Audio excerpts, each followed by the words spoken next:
Begin with all the latest coming in from North Korea, which has decided that it would call off all military and political communication links with its enemy South Korea. The decision comes after several North Korean defectors and activists in Seoul began sending anti-Pyongyang leaflets over to the border. Authorities in Pyongyang have said that North Korea will completely cut military and political communication channels with South Korea, accusing it of conniving with enemies of Kim Jong-un and for carrying out hostile activities against the North Korean state. The rising tension between North and South Korea comes despite three important interactions between Kim Jong-un and Moon Jae-in, the South Korean president.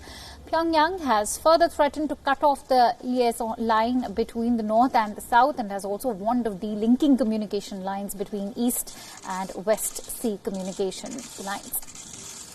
The political tension in the Korean Peninsula was fueled with large-scale protests launched by North Korean defectors in South Korea.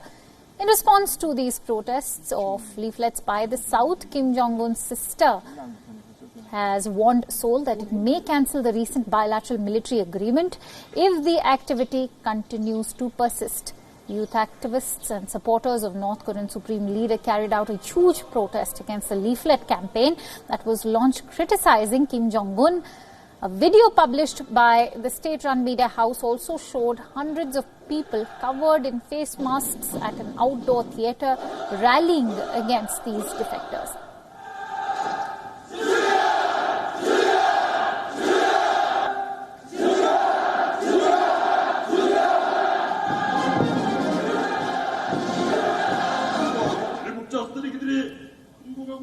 In the meanwhile, officials in South Korea were quick to respond to Kim Jong-un's statement. Seoul assured that it would make efforts to stop defector groups from sending anti-Kim leaflets and improve the relations it has with the North.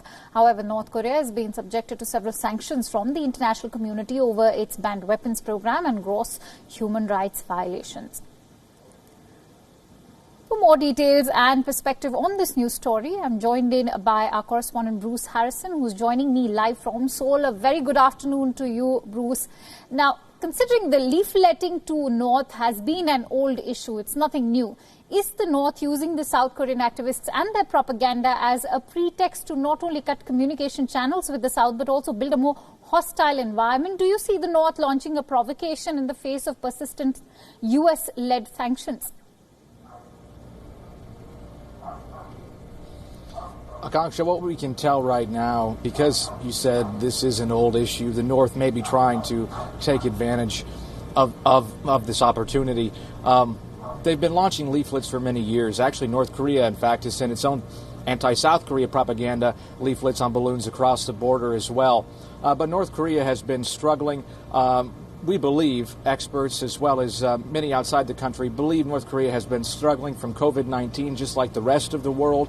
And they may be seizing on an opportunity here to try and firm up loyalty to the Kim Jong-un regime and using this leaflet issue as an opportunity to do that, to bash South Korea in so many words and firm up support for Kim Jong-un. That could be one of the reasons right now experts are suggesting this is taking place. They're also probably simply frustrated over stalled talks, despite all the hype over the Peace Olympics and the summits between Kim and leader Moon Jae-in here, President Moon Jae-in, as well as President Trump and Kim. We haven't seen any progress on inter-Korean relations. So severing communications between the two countries is something we've also seen in the past. It's a way to ramp up pressure on the South to try and maybe get a concession. Right. Bruce, reports are also stating that the decision was made by Kim Yo-jong, the powerful sister of Chairman Kim Jong-un. Last week, Kim Yo-jong also abused defectors of the North. How do you view Kim Yo-jong's role in the current scheme of things?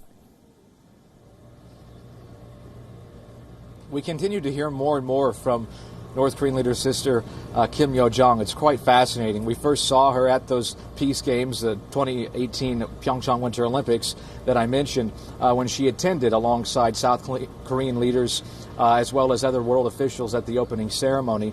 And in the past few months, she's appeared more and more in North Korean state media, issuing different statements as well as criticisms of South Korea. And now we have here her criticizing the South over the leaflets and also suggesting more damning for the Moon government, which has been trying to chip away at the North and build a relationship, suggesting that they may once again fully close the liaison office across the border, as well as deconstruct the a joint factory that the two have had planned on restarting to try and create some sort of traction between the two countries on getting relations better. This joint factory was usually employed by North Korean workers in the South Korean capital.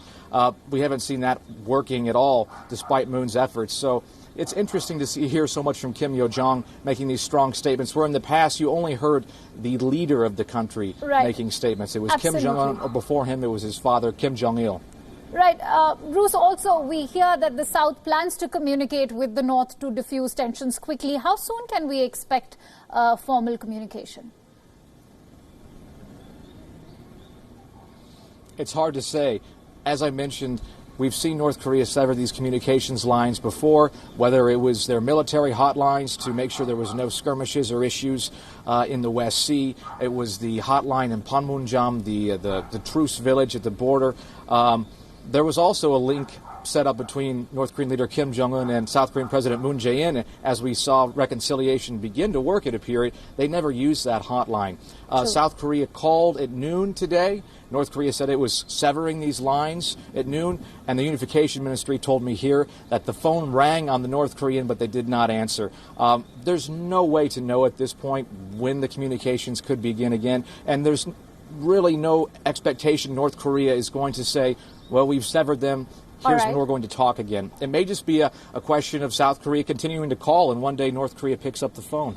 All right, so a lot of ambiguity over there, but North Korea's already weak economy has deteriorated further due to the coronavirus pandemic, which forced it to also shut its borders with China, the North's biggest trading partner and an aid benefactor.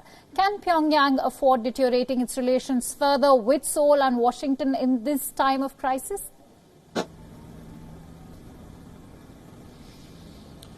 Like I said, the reason we've been seeing this activity from the North now is because of the COVID-19 pandemic. They're trying to build support for the Kim Jong-un regime at home because the economy is struggling over the coronavirus outbreak. But the fact is, Seoul and North Korea have had limited interaction to begin with. North Korea could certainly benefit from more aid from the South if they were to agree to some kind of shipment, whether it's food. That isn't the case right now. They don't have the kind of atmosphere for those efforts, even though Moon Jae-in would like to accelerate those.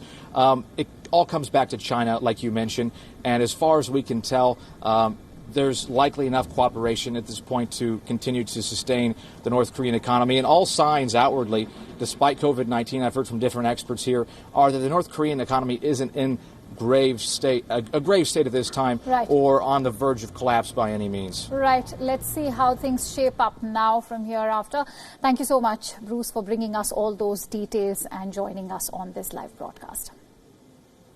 Well, that was all the latest happening between North and South Korea. For now, let's now turn our attention over to George Floyd, as thousands of mourners turned up at a church in Houston, in Texas, for a final public memorial to George Floyd. A candlelight vigil was also organized in Floyd's hometown of Houston. Several well-wishers made the sign of the cross as they approached the open casket to say a last goodbye, while others took a knee or bowed their heads in silent prayer.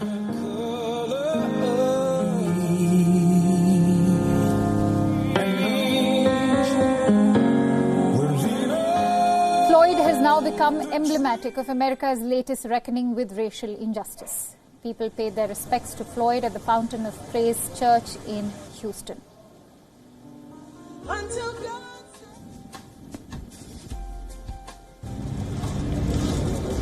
The 6-hour viewing at the Fountain of Praise Church, which drew more than 6,000 people, was the final stage in a series of ceremonies paying tribute to Floyd before he's laid to rest on Tuesday, which is today, next to his mother in his hometown. In an emotional speech, Floyd's brother said that he is yet to come to terms with his death.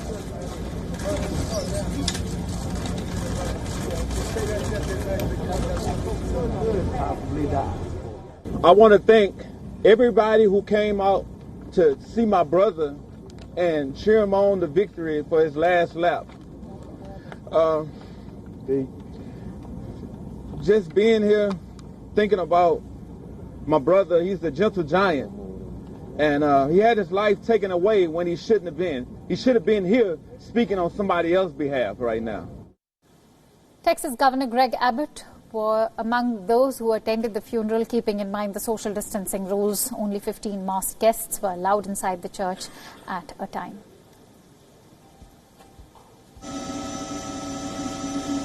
Meanwhile, in Minneapolis, thousands of protesters came out to show solidarity with Floyd, switching on their mobile phones on torch mode.